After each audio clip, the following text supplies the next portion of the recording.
fait moche, il est 18h et pourtant nous avons rendez-vous pour un coup de pouce. Un coup de pouce avec FM Service.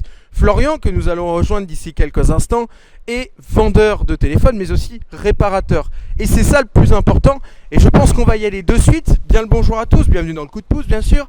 Et on va aller tout de suite le rejoindre ici à FM Service que vous allez retrouver rue Nantaise.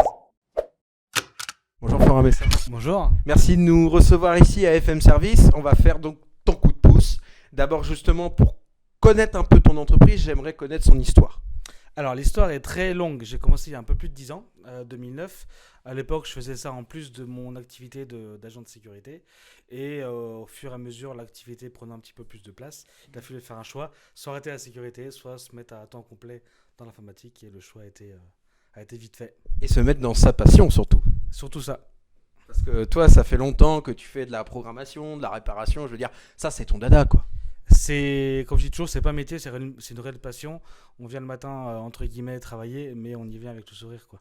Et ça, c'est une bonne chose, quoi. Alors, dis-nous un petit peu ce que tu fais. Donc, on a vu devant la vitrine donc les téléphones en vente, mais il y a surtout la plus grosse activité, la réparation. C'est ça, réparation de téléphone, tablette, ordinateur. Après, on va aller un peu plus loin sur des appareils photo numériques, des caméscopes, et aussi de la numérisation de cassettes vidéo. Ah oui, quand même. Donc, ça veut dire qu'il y a un champ des possibles plus important qu'à la concurrence. C'est ta touche personnelle. C'est ça, voilà. Et à côté de ça, une partie création web aussi. Ah oui. Donc, tu fais des sites également. C'est ça. Mais c'est directement lié justement à FM Service ou c'est une société d'édition à côté? Non, c'est moi, c'est lié à FM Service. C'est moi qui fais tout aussi D'accord. moi-même. Bon, bah comme ça, vous avez l'information, le spectre est large, mais on va surtout s'intéresser effectivement à la réparation smartphone parce que ça va être aussi l'objectif de la démo. Donc tu me disais que plus le temps passe, plus les téléphones deviennent irréparables, mais tu arrives toujours à trouver des solutions.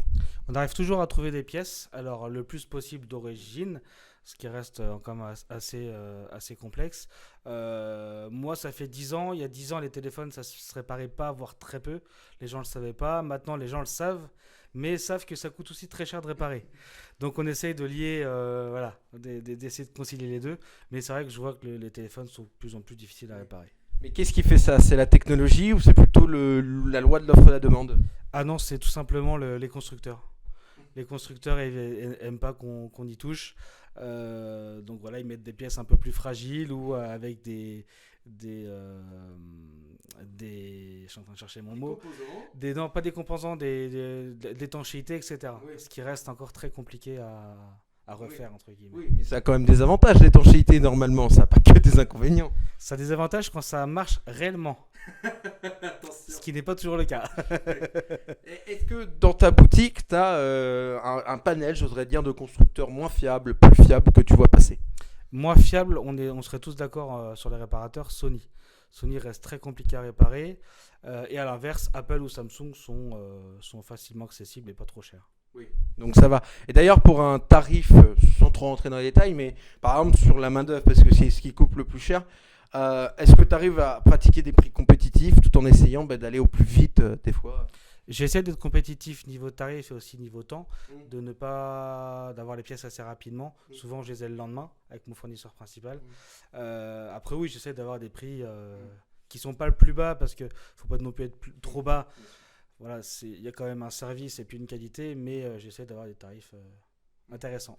Mais l'objectif, conserver ton indépendance. C'est ça. FM Service restera et sera toujours indépendant. Donc pas de grosses évolutions, pas d'ouverture de boutique en cascade. Pourquoi pas un jour, mais non, pour l'instant, non. Je suis vraiment attaché à faire les réparations moi-même. FM Service, c'est juste mes initiales, tout simplement. Ton bébé. Voilà, je le garderai. Ouais, déjà ça. Et dans l'avenir, est-ce que tu penses te diversifier par des boutiques? Donc ça c'est non, c'est clair. Mais est-ce que tu penses te diversifier sur les réparations ou les services proposés dans ta boutique? Pour l'instant, non, il n'y a pas d'évolution plus que ça. La seule, à la rigueur, ce serait d'être agréé assurance. C'est très compliqué. Sur Cholet, il y a déjà un concurrent qui le fait. Ce serait éventuellement le prochain défi. Qu'est-ce qui est le plus dur? C'est au niveau juridique ou c'est au niveau de trouver les contacts, les partenariats? C'est niveau place aussi. Niveau place, la boutique étant petite, ils ne sont pas non plus très friands. Et il y a toujours des tarifs d'entrée pour être agréé assurance aussi.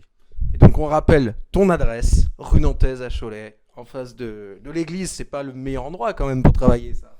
Oh, c'est beau quand même. C'est agréable, On, c'est ce que je veux dire. on a une belle église Notre-Dame et puis il y a quand même beaucoup de passages dans le centre-ville. C'est un côté du centre-ville qui est un petit peu boudé, mais on essaye d'avoir quelques petites animations. Mais voilà, il faut venir rue Nantaise. Surtout pas venir en galerie. C'est un autre public, voilà. On a tous nos habitudes aussi, donc voilà. Le public est plus fidèle ici alors. Le public du centre-ville est totalement différent des centres commerciaux. On le voit, c'est souvent un public voilà, du centre-ville, des gens qui habitent proches, etc. Donc c'est vraiment c'est un chouette. Qui défendent la proximité. C'est ça. Merci Florian.